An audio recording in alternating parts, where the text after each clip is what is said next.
प्रवेश चाबी वितरण कार्यक्रम का आयोजन रामपुर मथुरा सीतापुर।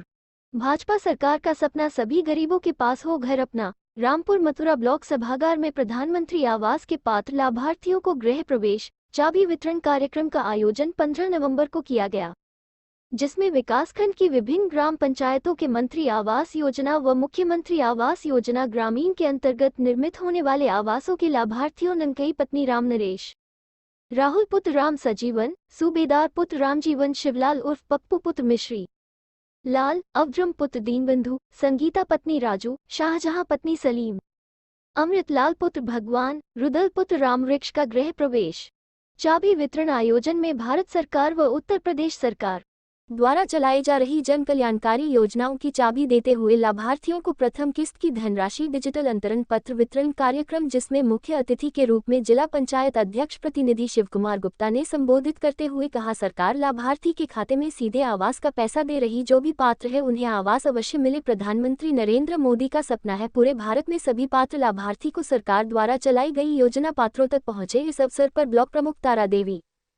सहायक विकास अधिकारी पंचायत चंद्र किशोर वर्मा, प्रधान संघ के अध्यक्ष रवि कुमार, आनंद श्रीवास्तव, रमेश गुप्ता, ग्राम पंचायत अधिकारी मनोज कुमार, ग्राम पंचायत अधिकारी संतोष कुमार, ग्राम पंचायत अधिकारी आशीष वर्मा, खंड प्रेरक सुशील कुमार, पलटू रामपुर मथुरा, दुर्गेश पोरवाल। मैं तारणी कुमार पासवान, भारतीय खाद्य निगम श्रमिक संगठन के राष्ट्रीय महामंत्री एवं हिंद मजदूर सभा का कानपुर मंडल अध्यक्ष। मैं हमारे हिंद मजदूर सभा के राष्ट्रीय महामंत्री हरभजन सिंह सिंधु साहब और हम लोग के बीच हिंद मजदूर सभा का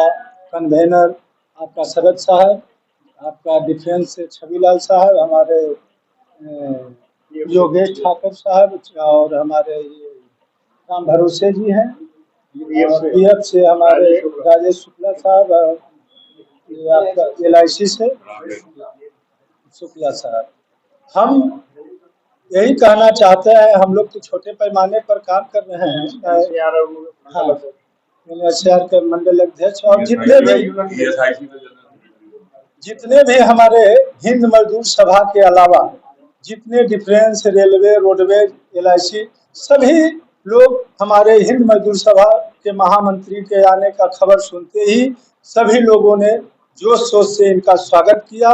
हम लोग जात पात धर्म से हट करके जिस तरह से हमारे हरभजन सिंधु साहब भारत सरकार के लेबर विरोधी नीति के खिलाफ जो भी लड़ाई लड़ते हैं, ये किसी पर कंप्रोमाइज नहीं करते हैं, किसी भी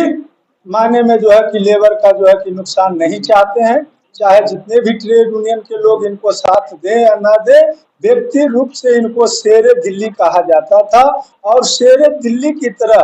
ये भारत सरकार को अपनी हर मीटिंग, हर कॉन्फ्रेंस, हर लड़ाई में जो है कि अपनी आवाज को उठाते हैं। और मैं चाहता हूं कि इसी तरह से हमारे हिंद मजदूर सभा के राष्ट्रीय महामंत्री शेर दिल कहलाने वाले शेर के ही तरह, जिस तरह से आप लोग के बीच में सारे रेलवे, रोडवे, डिफेंस सभी जगहों की इन्होंने बात किया, इसी तरह के ये मुद्दा उठाते रहे। मैं इनके साथ हूं और मैं समझता हूं इनके साथ HMS के अलावा जितने भी इंटर C2 INTC 12 फेडरेशन के लोग, जितने जो कहा गया है, सब लोग इन्हें सम्मानित करते हैं और सब लोग इन्हें श्रेय देते हैं।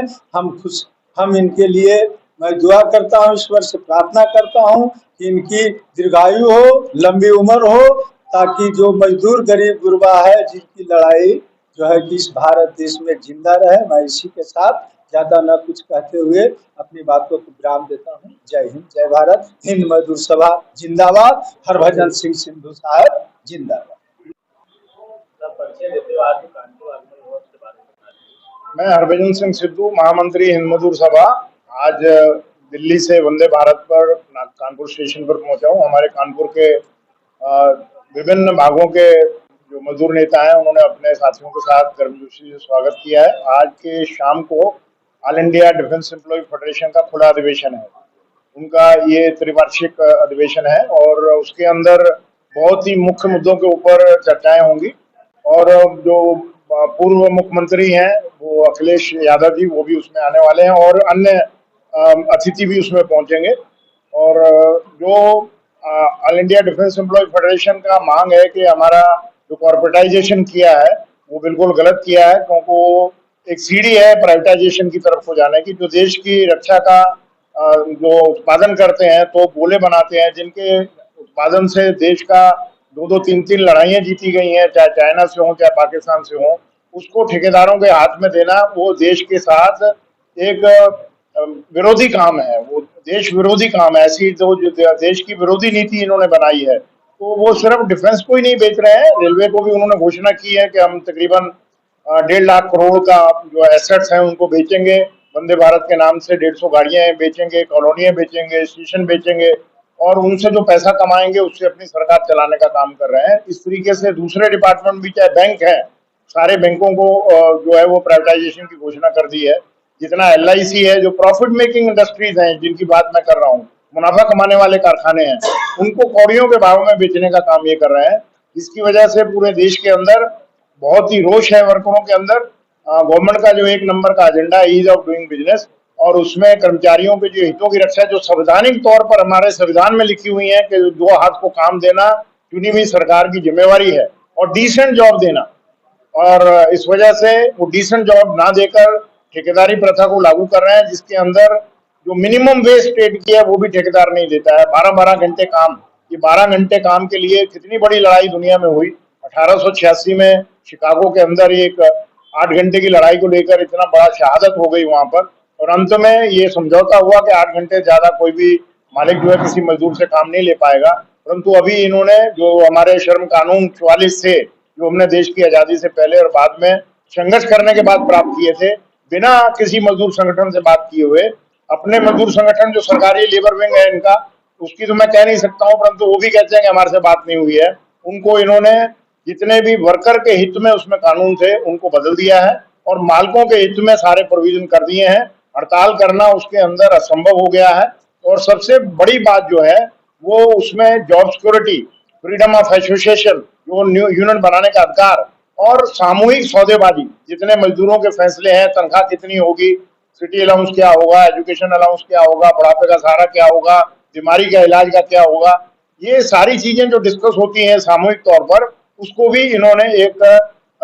धक्का दिखा दिया है। तो इसलिए अभी individual fixed term appointment issue कर दी है। मालिक जो है फिक्स्ड टर्म अपॉइंटमेंट पर भर्ती करेगा, MOU साइन होगा, कितने घंटे काम करना है, क्या क्या काम करना है, कितना पैसा हम देंगे, उसके अंदर वो यूनियन नहीं बना पाएगा, यूनियन का मेंबर नहीं बन पाएगा। तो एक बंधुआ मजदूर की प्रथा जो अंग्रेजों के जमाने में थी, वो दोबारा से लाने के लिए ये आमादा है गवर्नमेंट। और अभी देश का सभी मजदूर संगठन, जो हमारे 12 मजदूर संगठन है, उनमें से 10 मजदूर संगठन एक मंच पर है। हम पिछले 15 साल से संघर्ष कर रहे हैं, और अभी हमने फैसला किया है कि 2 दिसंबर को पूरे देश में इसी तरीके से जन जागरण किया जाएगा। कर्मचारियों को उनके ऊपर हो रहे हमलों के बारे में बताया जाएगा, और फिर 30 जनवरी को, जिस दिन गांधी जी की हत्या हुई थी दिल्ली